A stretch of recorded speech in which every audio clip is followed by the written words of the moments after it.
Welcome to today's webinar. The topic for today is indoor air quality, vital for operational efficiency, infection control, and clinical outcomes in long-term care. My name is Dustin Teske, and I'll be hosting today's presentation. Thank you to everyone who is joining us today. If you have questions during today's presentation, please use the chat function to get them over to our team. We'll answer as many questions as we can at the end of today's presentation, and we'll follow up with you on any questions we cannot get to today. As a reminder, this webinar is not intended to provide general information, or it is intended to provide general information, but not legal advice. Therefore, please also be aware that we are recording this webinar. Now, I have the pleasure of introducing two great experts who are joining us today, and I'm honored to introduce both of them. Martie Moore, our first presenter, is an executive with over 35 years of experience. She has been a chief nursing officer for over 20 years at corporate, system, and magnet levels. Martie is also trained with Homeland Security for pandemic emergency response, which included developing prevention and containment strategies for SARS-CoV-2 for the nation's largest senior living providers. Martie is an international and national speaker, published author, and a monthly contributor to McKnight's. We'll also be joined by Todd DeMonte. Todd DeMonte is the Chief Innovation Officer at Madison Indoor Air Quality, a company whose brand focuses on providing safe, healthy, and comfortable indoor air. As CIO, Todd identifies and leads the development of innovative new product concepts, markets, and solutions, increasing vitality and driving long-term value creation. Todd has earned a mechanical engineering degree from Cornell and an MBA from Tulane. He has been awarded 25 United States patents. We're thrilled to have both Martie and Todd joining us today and leading this webinar. Martie, please take it away. Thank you, Dustin, so much. So I'm so excited to be here. And one of the first things I want to do is say thank you.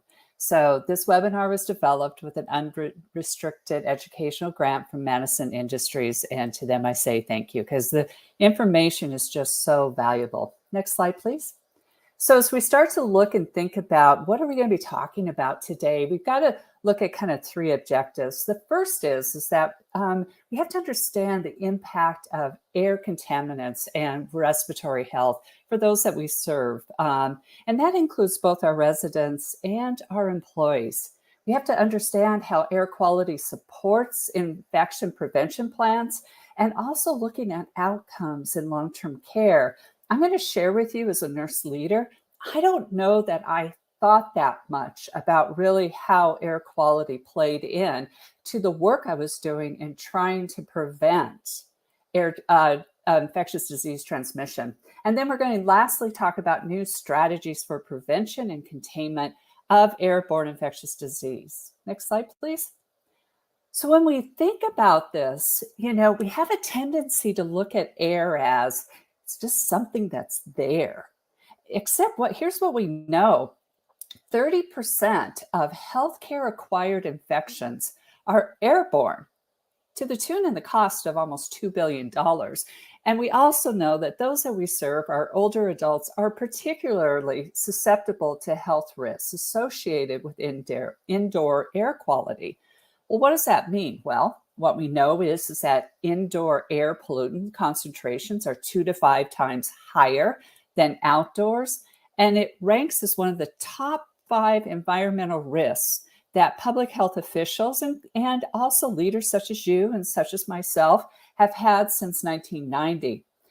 Now, what's really interesting, and I'm going to touch on this a little bit more, is that we now see through the research that air quality really does aggravate those chronic conditions, those comorbidities that we talk about all the time, including asthma, lung disease, COPD, which you would naturally intuitively think, yeah, I could see that. But it also influences diabetes and heart disease. And what's really interesting, and for me, a personal story, is that poor air quality has now been shown to influence cognitive memory loss, which has been leading up to Alzheimer's and dementia. And I would share with you, I am the daughter of a woman who was diagnosed with dementia, who spent most of her career as the payroll master at a large paper factory. And she died from dementia. And so when you start to look at that air pollutants, you start to have to ask the question, really truthfully, how much does our indoor air quality influence? Next slide, please. So as we look and dive into this, one of the things that we talk a lot about in the last 2 years, and I certainly have had my share of conversations around SARS-CoV-2, and everybody's like, I am so done with this, and it's time to get back to normal. Folks, normal is not normal. It has changed, the world has changed, and we have to now figure out how it is that we're going to address these respiratory diseases that are airborne. Now, influenza, which is one that we constantly kind of knew, we called it the flu season. I'm going to share with you many times I was tracking and monitoring influenza A. This year we're seeing H1N1. Many times I was tracking that long before the flu season started. So really, we saw spikes in the summertime. And so, influenza is always kind of hanging around. It's just really and truthfully kind of case counts numbers and what goes up. We've certainly seen outbreaks of pertussis. We certainly are seeing right now respiratory syncytial virus, RSV. For the majority of us, we would say, oh, it's the worst cold I think I've ever had. And for the very young and for the very old, it really is life-threatening. For the very young, because RSV creates this high production of sputum, it can cause air blockage. For the very old and for those with comorbidities, it leads to pneumonia, it leads to respiratory distress. You kind of see these parallels with it. We've certainly seen outbreaks of measles and chickenpox and in many ways, TB, we thought we had our arms around it and we don't. Why do I bring up all of these diseases? It's because they're in the air. And we have to have consciousness about it's not cyclical. It's not just one time of the year. Really and truthfully, all of these airborne diseases can be in the air any given time. And that's why we have to change our approach. And we have to rethink about our infection prevention plans. Next slide, please. So when we look at the indoor air quality and that clinical impact, what we're seeing within our facilities is that indoor air quality is not part of infection prevention protocols. I'm going to be honest with you in that throughout my career until SARS-CoV-2 hit, I always just assumed facilities was taking care of that. I never asked the questions. I understood negative airflow. We had those things, from it, but I never put correlation to, are we doing the right exchanges? What is the quality of our indoor air and how does it impact? And so, SARS-CoV-2 has really caused the question about, it is part of infection prevention protocols. I guarantee you the conversations that I've been having and being a part of with CMS, the Centers for Medicaid and Medicare, they are now starting to look at it as standards. Surveyors are starting to ask questions about it, and they're putting it under the IP, so the infection prevention standards, regulations, and tags. There's more that we're going to be hearing about that. And I just want to highlight that you have got to get that into your IP protocols.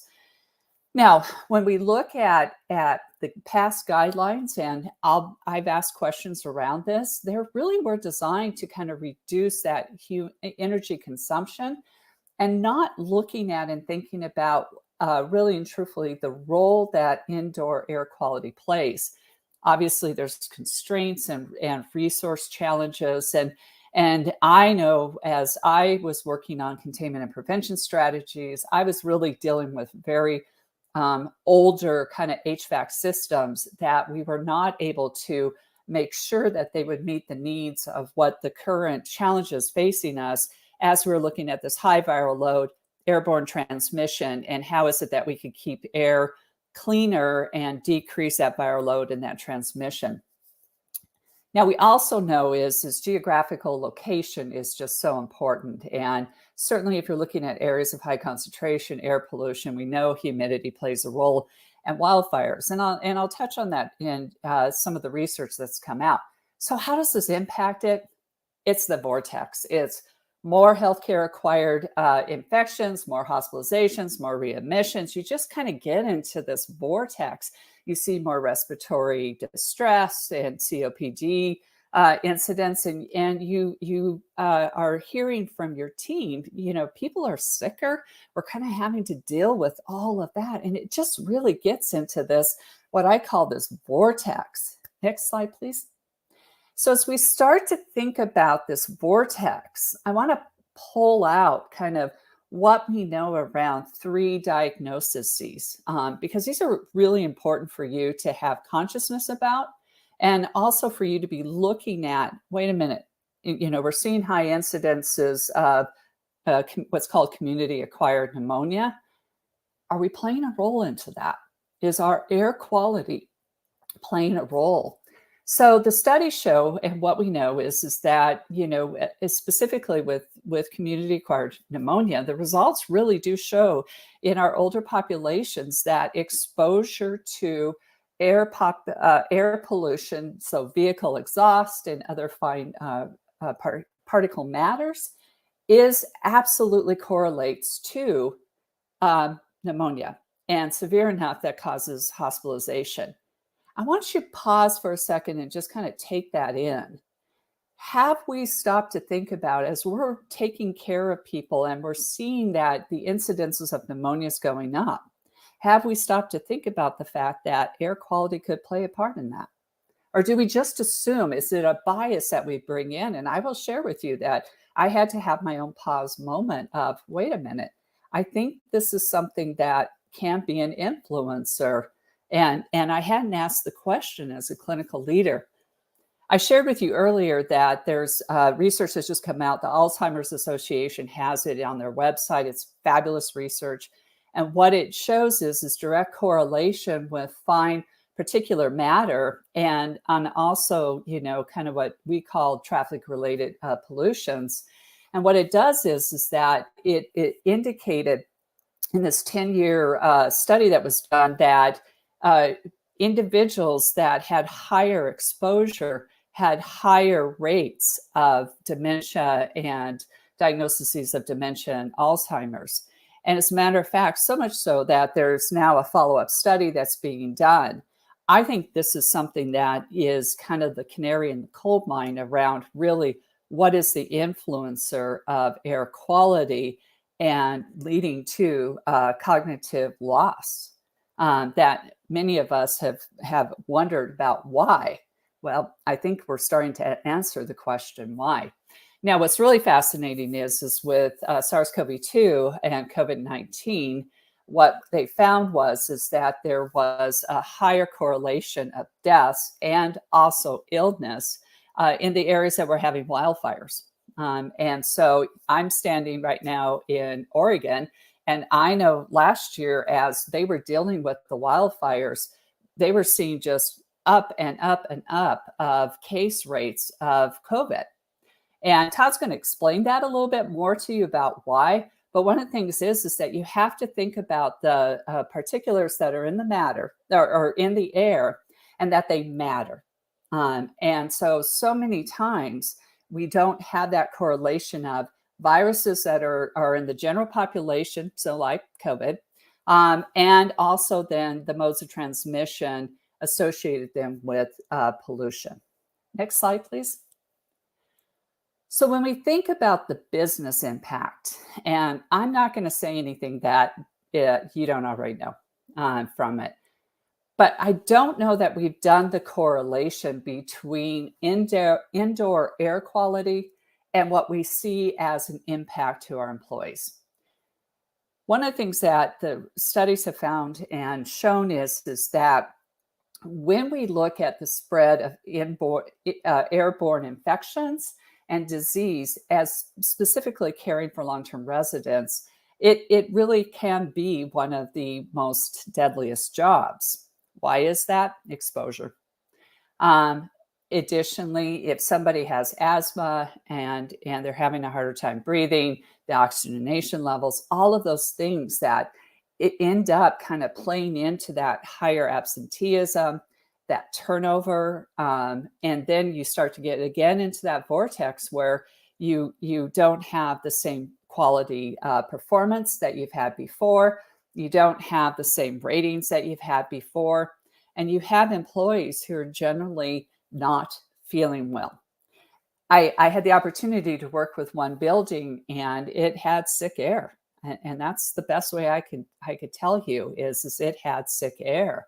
And so as we put a strategy in place and making sure that we had the proper indoor air quality, it was transformational in watching how people felt, the energy that they had, and just kind of this higher level performance that started to kind of emerge. Next slide, please. So if we look at the cost, and I just want to stay with the cost for just a couple seconds in that, if you look at the cost of healthcare acquired infections, it's $3.6 million. And many of those, as you look at, are in long-term care facilities. The average cost of healthcare acquired infections is between 7 to 12,000. 30% of those are airborne. 150,000 of those result in hospitalizations. And then as you broaden that out, it's $2 billion more costs. When we look and think at, okay, what does this mean then to our employees? You start to see kind of this turnover rate that occurs, this 94% turnover associated with kind of this feeling of the sick building, as I called it. 62% of the workers are willing to leave their jobs just based on the fact that they don't feel healthy in it. Now, one of the other things is that we are all struggling, and I will tell you, we are beyond burnout, really and truthfully. We are all struggling in healthcare with what I call the psychological capacity, this ability to be there, to be present, to be engaged. And if our physical environment is such that we are constantly struggling in it, let alone the emotional and the mental challenges that we've gone through in the last 2 years, that is something that you will have people say, I can't do this anymore, and they leave. Next slide, please. So when we look at this collision of needs and air quality, our conventional wisdom, and I will share with you as a clinical leader, I have said all the time, we've got to clean, we've got to look at frequently touched surfaces.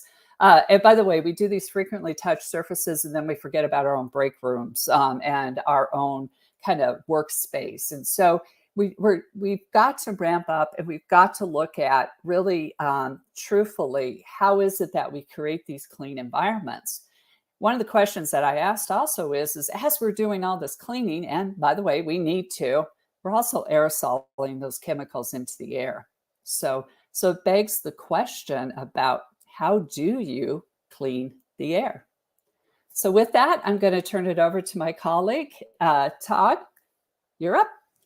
Well, thank you, Martie. As you went on with that presentation, I kept feeling a little bit more and more nervous that I'm not going to be able to handle all these problems in the air. But hopefully we're going to talk through this and share the tools we have in our toolbox so we can get ahead of this, all right, and be proactive on managing our indoor air quality. So now we're going to move on to the indoor air quality basics part of the presentation. So did you know that every year there's $60 billion of productivity losses associated with sick building syndrome? Almost 90% of employees believe workplace IAQ affects their health. And you know what? They're right. Indoor pollutants can be 200 to 500% higher than outdoors. Interestingly, 80% of senior living admin people believe their IAQ is good. However, 80% of senior living facilities suffer from poor ventilation. Makes one wonder. So what can we do? How do we improve the IAQ at our facilities? Well, we have four main strategies. The first strategy is filtration. We want to do our best to upgrade our HVAC systems to MERV 13 efficiency filters. Our second strategy is purification. We can use UVC light, localized HEPA filtration, and molecular media to capture particulate and inactivate airborne pathogens and gaseous volatile organic compounds known as VOCs. Our third strategy is ventilation. We can replace and dilute the inside air, which is possibly contaminated, with fresh outside air. And our fourth strategy is humidity control. Now, this strategy can be tricky because we don't want too little or too much humidity. There is an optimum Goldilocks zone that we need to aim for. So there are 5 IAQ variables that we're going to try and manage and control, and these are ones that we can measure using our sensors.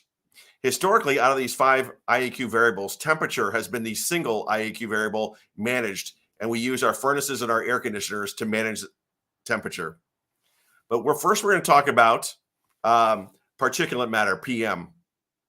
Particulate matter is described by its diameter size ranges. For example, PM10, which is an example of dust, pollen, or mold. Those are the little blue circles on the graphic. Those little blue circles are wrapped around human hair, by the way, just so you can get a grasp of the size. Our body's respiratory systems do a pretty good job of capturing this size of PM10, with the mucus and phagocytory systems, and that's your white blood cells. The real problem for PM size for humans is PM 2.5 and smaller, and that's what Martie was talking about. These are known as fines and ultrafines. Our bodies have a hard time capturing and removing PM 2.5. PM 2.5 comes from combustion byproducts like diesel burning and wood burning, and also from metal dusts. So that's why by the highways or in the developing countries with a lot of diesel being burned, the air quality with PM counts are much worse than here in North America. PM 2.5 passes into our bloodstream directly in the lungs, and it affects our hearts, lungs, and brains. According to the World Health Organization, PM 2.5 contributes to 64% of all deaths. Now, you might be wondering, because I wondered this when I looked it up, where the worst indoor PM 2.5 levels are found in the United States. And believe it or not, it's in the New York City subway system. PM 2.5 levels average 780 micrograms per meter cubed. Now, as a reference, for PM 2.5, the lower the concentration, the better, and about 10 micrograms per meter cubed is considered good. So the New York City subway systems are about 780 micrograms per meter cubed, and a lot of that comes from the dust from the metal brakes. The second IAQ variable we're trying to manage and control is carbon dioxide. Carbon dioxide outdoor air concentrations are about 400 parts per million. As CO2 levels increase in the air we breathe, our bodies react. The breathing rate increases, cardiac output increases, and blood acid levels increase. The effects can be headaches, drowsiness, loss of attention, and a reduced ability to solve complex problems. High CO2 levels ramp us up momentarily, and then we're wiped out. Now, for OSHA and for the Navy, they don't get worried about CO2 levels until they reach 5,000 parts per million. But really, we like to see them under 800 parts per million, and over 1,200 requires attention. And you might notice that when you're on airplanes, you have trouble staying awake. That's often because the CO2 levels get above 2,000 on airplanes and makes us quite drowsy.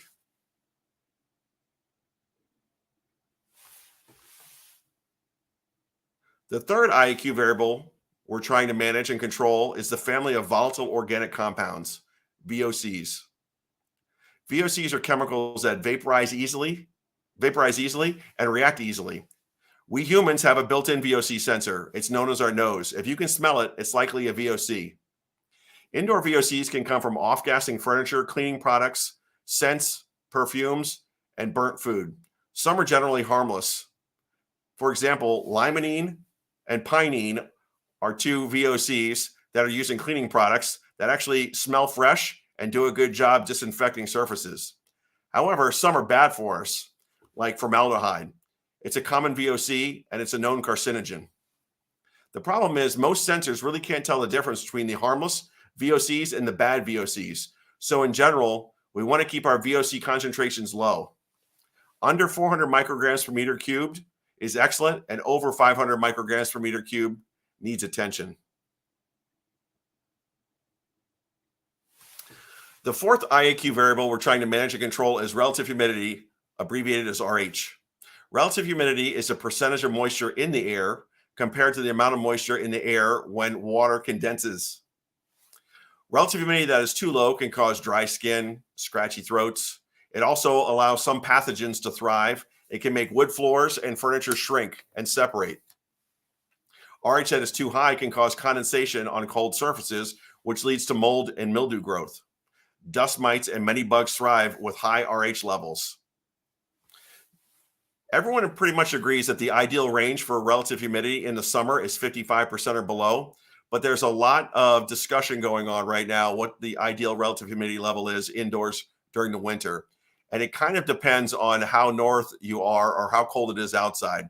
30% is a good benchmark. You want to stay 30% or above. But the colder you are, that number goes down.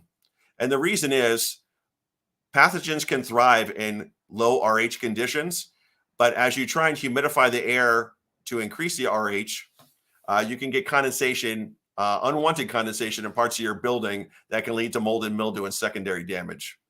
So RH levels under 25% in the winter or over 60% in the summer require attention. The fifth and final variable we're trying to manage and control is temperature. In general, we do a pretty good job managing temperature to prevent our indoor living spaces from becoming extremely cold or extremely hot. Managing indoor temperature is what our furnaces and air conditioners are designed to do. It is important to note that there's a range of temperatures where people feel comfortable and not everyone is the same. Keeping temperature at least 67 degrees Fahrenheit in the winter and no higher than 79 degrees Fahrenheit in the summer keeps most people comfortable. Temperatures outside those ranges would require attention. So, given the recent focus on airborne pathogen transmission since COVID, the regulatory bodies have been kind of exposed for having minimal standards for indoor air quality. These regulatory bodies are working hard to implement standards, and these standards will be coming. However, it does highlight that the regulatory agencies historically have only been focused on building and energy efficiency prior to COVID. That is now changing. Going forward, we're working with the regulatory bodies on this issue, and there will be IAQ standards focused on health, measuring PM 2.5, VOCs, and CO2 levels, on comfort, measuring temperature and relative humidity, and hopefully productivity, measuring the CO2 concentration levels. So just to wrap up here, we have 5 strategies we can employ to manage the 5 variables we're measuring for indoor air quality. We can use filtration to control PM levels. We can use purification strategies to control pathogens, PM, and VOC levels. We can ventilate to control CO2 levels, pathogens, and VOC concentrations. And finally, we manage humidity to improve comfort and health.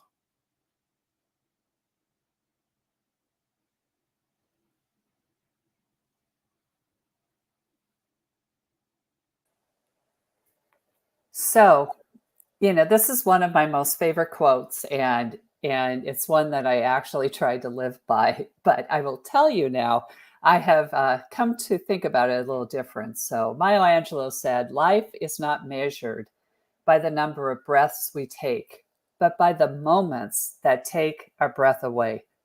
But Todd, I think you have a different viewpoint. Yeah. But Martie, in the case of IAQ and the reduction of healthcare acquired infections, it is measured by the breaths we take and what we're breathing in. So with that, Dustin, I think we turn it back to you and some questions.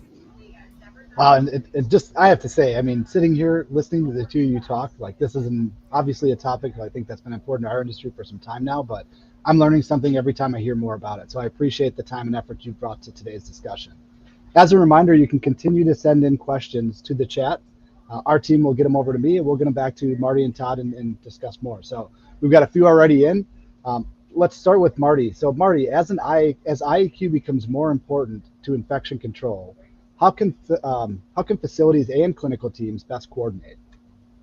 Yeah, that's a great question because, by the way, they have it. So typically, facilities they have their own accountabilities. They come under the different codes, life safety codes, and the two really have not met. And I was honest with you before. I'm going to be honest with you again.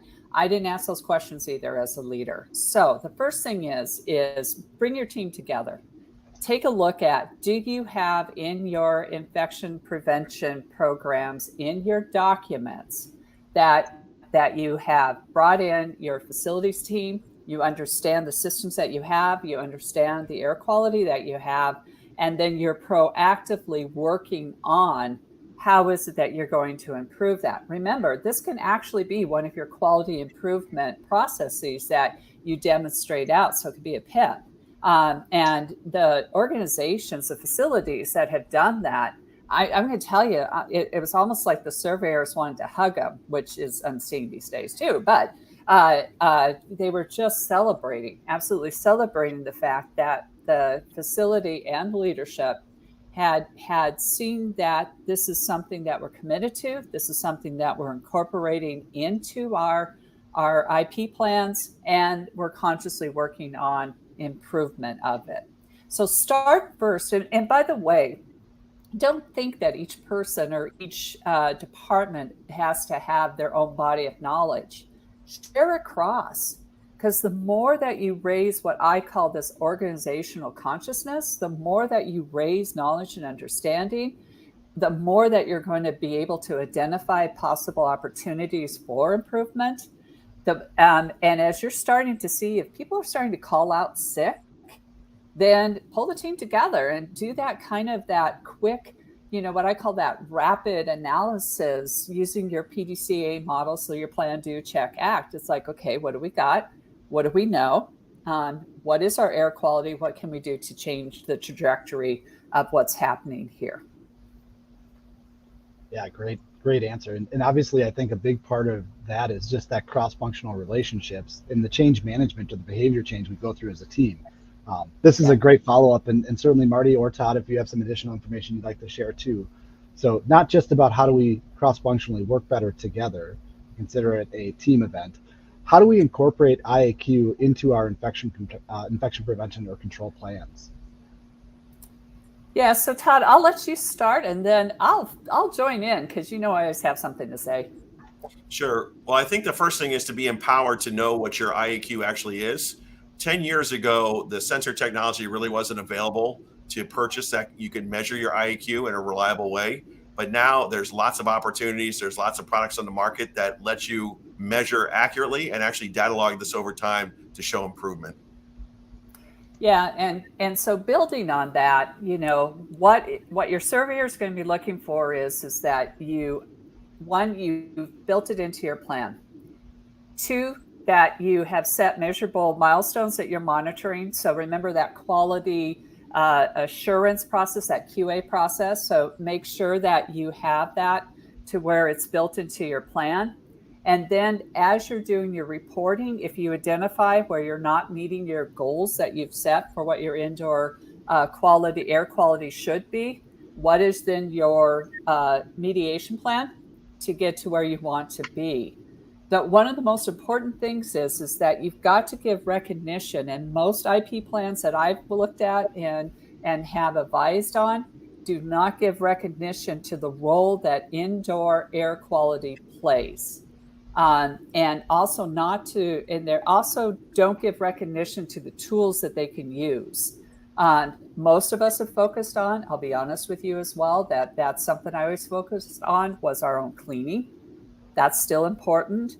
But now we know is that we've got to kind of up the game around cleaning, and we have to look at how this environment that we're all working in is clean.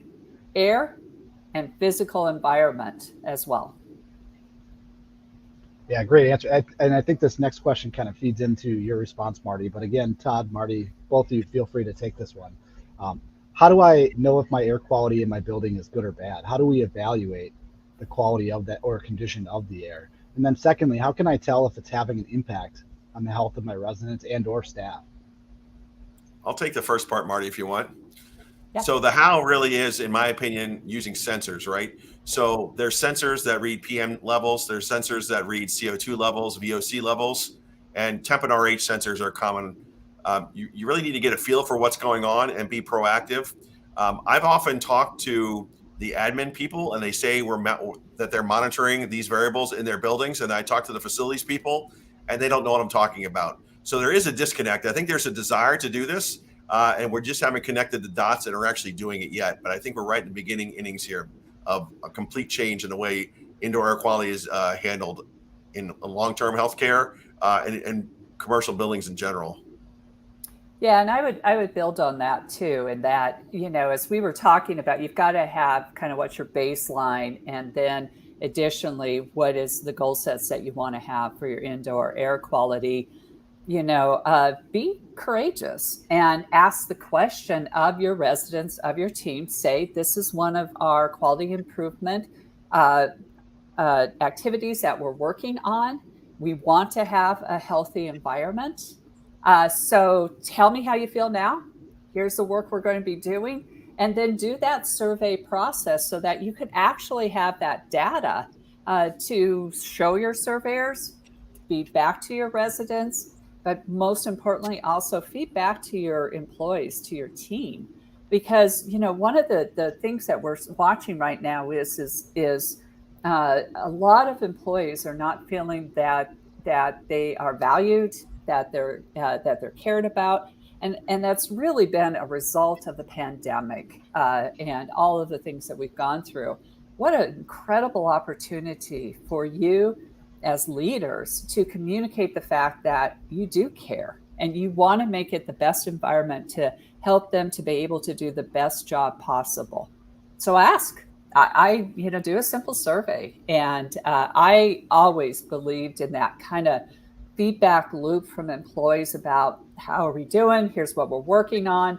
What do you see a difference? Do you feel a difference? And keep that dialogue going. That's a great answer, and thank you both for supplying information there. We're going to dip down into one of my favorite questions. It's something I think we hear about a lot, but it's a great question. And Todd, you noted this before. So you had said early on, one of the best and first things you can do is update your filtration to MERV 13. How do I know if my HVAC system can handle MERV 13? And if it can't, what else can I do? What are my other options? Sure. That's a great question. The first thing you should do is you should ask the manufacturer if it can handle that MERV 13. There are MERV 13 filters out there that have lower static pressure that are available.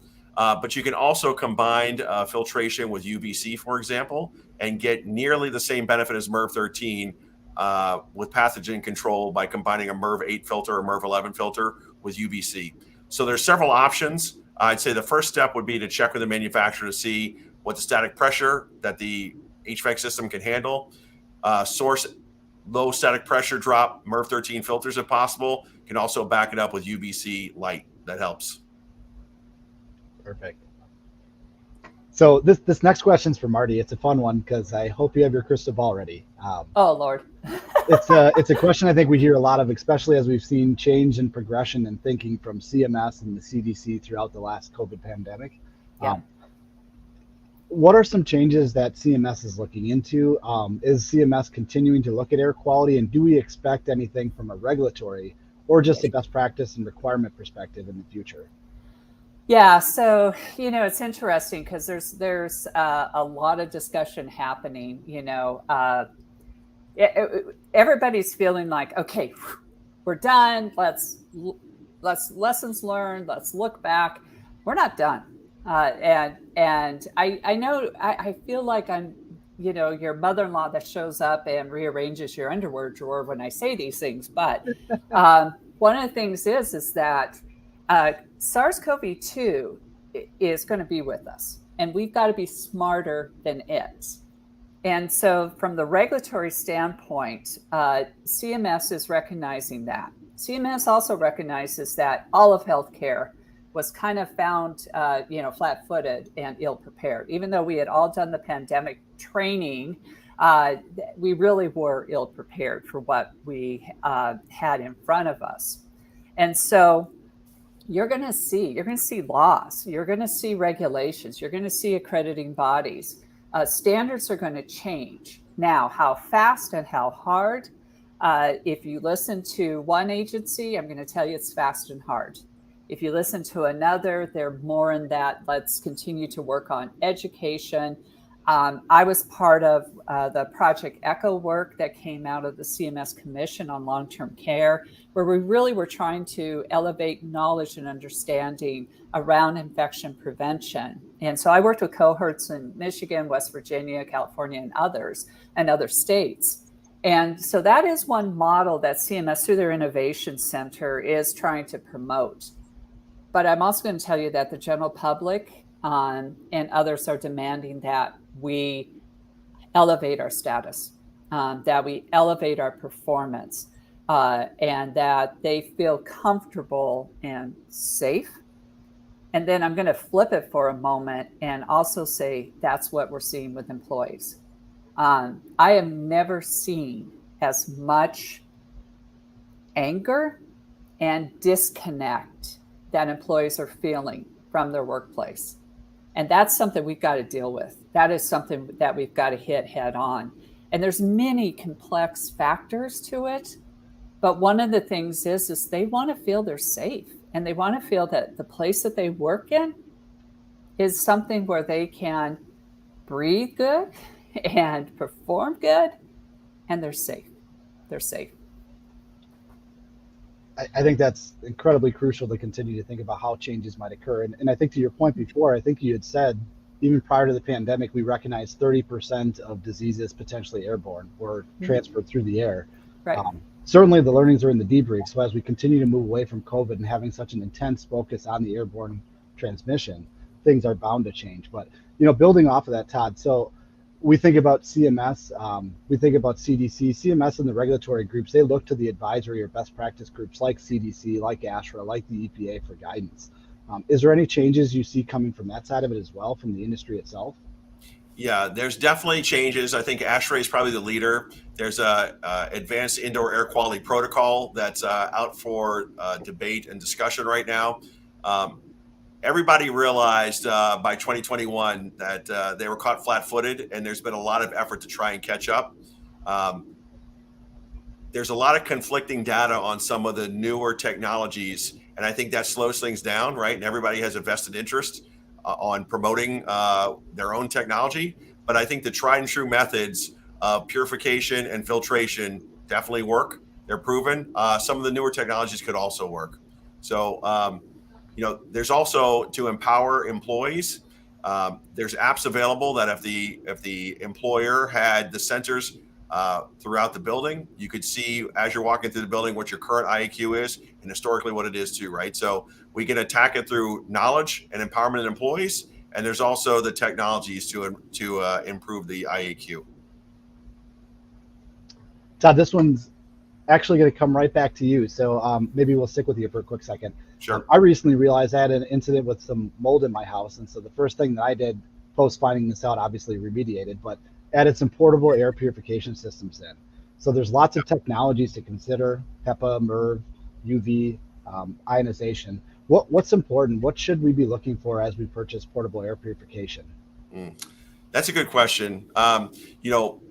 There's a lot of data out there. There's some conflicting scientific studies and beliefs. There's a lot of debate going on. I think the tried and true methodology of using HEPA filtration, I personally use a HEPA filter, portable HEPA filter, by my desk here where I work and by my bed. I think it's made a substantial, noticeable improvement in my quality of life. UV lights also are used in my house. There's definitely opportunities to improve your local IAQ, and portable purification devices are great, right? Because that's right where you're spending your time, and it can spend all its effort purifying the air right where you are. Thanks. That's incredibly helpful. Martie, I want to go back to something you said early on as well. And this is one of my learnings and key takeaways. I wasn't aware about the relationship between IAQ and cognitive decline. And obviously for our industry, this is something of extreme importance. I think 67% of seniors have some sort of cognitive decline. So is that over a lifetime? Is it like a short term? Can you tell us a little bit more about it? Even if you are already elderly today, how does IAQ improve or reduce your risks related to cognitive decline? Yeah, so there's several studies that have come out, and it's one that again, my own personal story, and so I'm very invested into it. And one of the studies was a longitudinal study that looked at repeat over a long period of time exposure to air pollution, and so that indoor air quality. And it definitely demonstrated the implication of cognitive decline or memory loss associated with it. And that within itself is just a call out and question around the fact of, have we really had the deeper conversations about the impact that air quality plays on our general health and well-being. Now, there's another study that was done that did show actually that at a higher concentration, it also impeded cognitive loss and decline. And that to me is also fascinating, because our assumption is that it's repeated exposures, is this kind of a cumulative exposure. But if you look at and think about these wildfires, and you look and you think about, particles that are in the air and the places that we're exposed at, Todd mentioned the subway. By the way, I've never ever done the New York subway, and I'm so glad I didn't, because you start to wonder is as you're exposed, where do those particles go, and how do they stay in the body or get dissipated out? And what we're starting to find is that they're not dissipated out as much as what we think they are. So I just want to note, we've got a few minutes left for a few more questions. We're still receiving some good ones coming in, and this has been a great amount of good questions so far. But please continue to send them in on the chat function, and we'll continue to bring them up as long as we've got time. So one more question for you, Todd, here quick. Or as long as you need. Do ozone generators have a place in IAQ, especially as it relates to like microbe destruction? So I think ozone is extremely effective. The problem is you don't want to use it in occupied spaces, right? So if it can be used safely, ozone is extremely effective at destroying pathogens. It just comes down to this safe and effective use. I mean, breathing in ozone into your lungs does is demonstrated damage on your lungs. It should not be used in occupied spaces, but it is effective. Thanks, Todd. Yep. Just a quick note as well. One of my favorite questions from all these webinars is, are there handouts, and will they be made available after the webinar? Yes, I think this is for me, so I'll take it. Yes, we will provide these slides and links to other contents and handouts after. There is also a great series of blogs under the Insights section of directsupply.com, www.directsupply.com. This webinar will likely end up on there as well, and you can find a whole variety of great indoor air quality information alongside expertise across our industry as a whole. With that, let me just add one quick thing. I want to back up what Martie said about CO2 levels and PM levels. Not only do those high levels have an effect on our elderly citizens, there's a lot of studies that have come out in the past 12 months about their effect on students and their learning, and it really is an equity issue, the air quality in schools. So if anyone wants to look into that, I'm sure if you just Google indoor air quality in schools, you'll find this out, but it's compelling. It's affecting our youngest and our oldest. Well said, Todd. Well said. So I did have one last question that just popped in, and I'm glad we still had time before we transitioned. But I think, Todd, this one might be for you as well. What upgrade would you recommend for an older facility that doesn't have the ability to handle larger or more powerful equipment? Well, portable filtration devices are a great solution. It's a great quick solution while you're waiting to potentially upgrade your main HVAC system. So portable purification devices are incredibly effective. They show up on the monitoring equipment immediately. I mean, within 30 minutes, you can see an impact. And there is one more, and Todd, is for you as well. And it's actually a great question. We talk a lot about things that can contribute to indoor air quality out in space, but how about cleaning ductwork? Should we be concerned about dust accumulation within our ductwork? Yeah, I'm for cleaning ductwork on a part of a regular maintenance schedule. It certainly won't do any harm, and it can only be a benefit, right? So whatever the protocol is for cleaning the ductwork, I'm pals with some of the ductwork cleaning companies. They've got equipment that they can send down little robots in the ductwork so you can see how dirty it is. I mean, if your ductwork is dirty or needs cleaning, you should do it. It certainly doesn't hurt at all. It can only help. Okay, I promise I'm going to sneak in one last question because I like this one a lot too. And it is a little bit in a different area, Todd. I think it's certainly something you might be able to answer. But Martie, if you've got feedback, let's hear yours as well. Thoughts on electrostatic sprayers for quick turnaround? This is a tough one. So I've looked at this technology extensively. I've tested it personally. I've read testing and studies of the testing by third parties. I personally have seen no benefit over conventional sprayers. It's a great story. I wish it were true. I haven't been able to personally reproduce the benefits. And the benefit essentially is you're spraying out droplets that are charged that can wrap around surfaces, right? And clean the bottom side. It's a great story. I know a couple of the companies that sell that product have had the past couple of years have been gangbusters. I looked at it. I wanted to believe. I couldn't verify it. And I think that does relate back to the dust accumulation too. It's one thing to remove particles or particulate from the air, and another thing to trying to think of the right term, eliminate's not it, but you still have to completely remove, right? So if it's in the ductwork, if it's on your surfaces, you still need to remove that, because as I've always heard, that dust is the food source and motor transportation for future diseases. So, well, but if you also think of droplets, so we understand the size of the droplets that SARS-CoV-2 was in.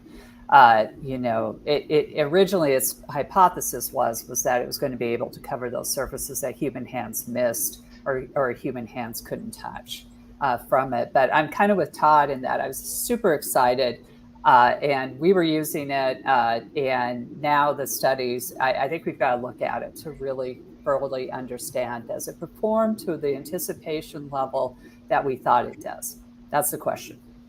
Yeah, great responses. And overall, just a huge thank you to you both. Again, fanboy, been following along, love to hear about IAQ, but you guys have presented so much information and expertise today. I appreciate your time, especially to make it tailored and specific to our industry. So thank you very much.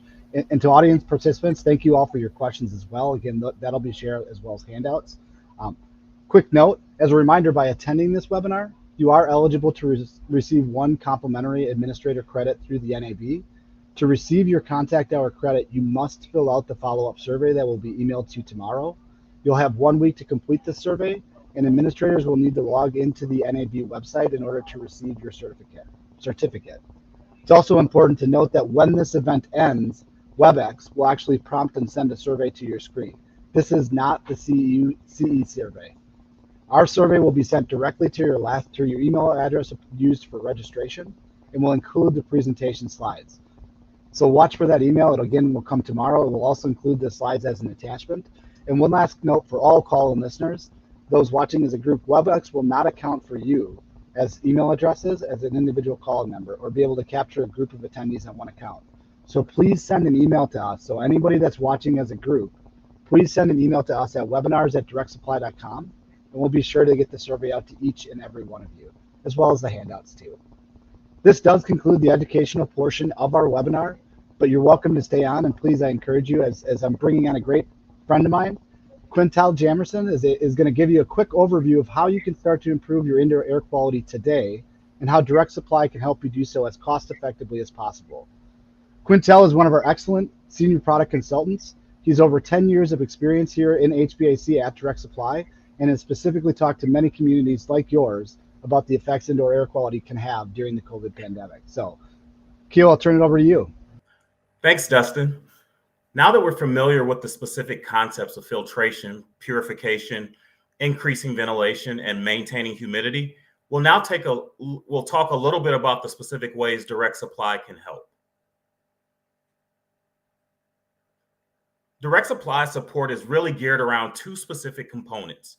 First, having the knowledge, or at least access to the resources that are knowledgeable and about the indoor air quality world. And secondly, having the right mix of products to support senior living. So how do we do this? Direct Supply has a robust team of account managers dedicated to your accounts and ready to assist with specifying the right IAQ products for your buildings. They've been trained on the easier concepts like filter sizing and choosing the right air purifiers to use around your facilities. For those more complex questions and situations, we have a dedicated indoor air quality team set up specifically to be in the know about all things IAQ, including things like new products on the market or even navigating grant funding.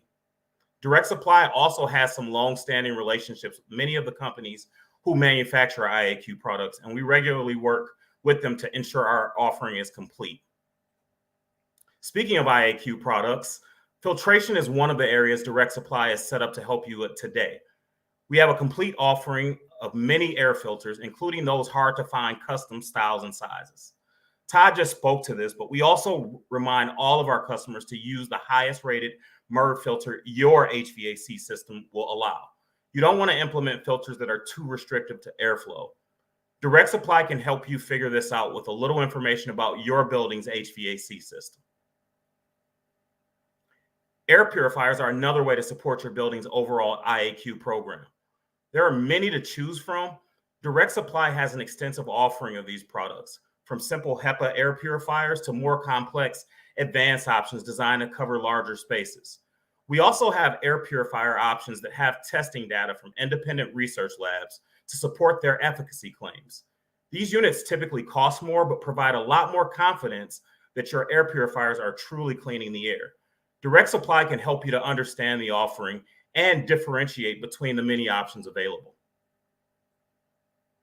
And finally, for those more complex whole building solutions like UVC, ionization, and direct outdoor air systems, Direct Supply can support by consulting with your buildings to understand the challenges, create an extensive plan with product recommendations, and using our nationwide service providers to fully install the solutions.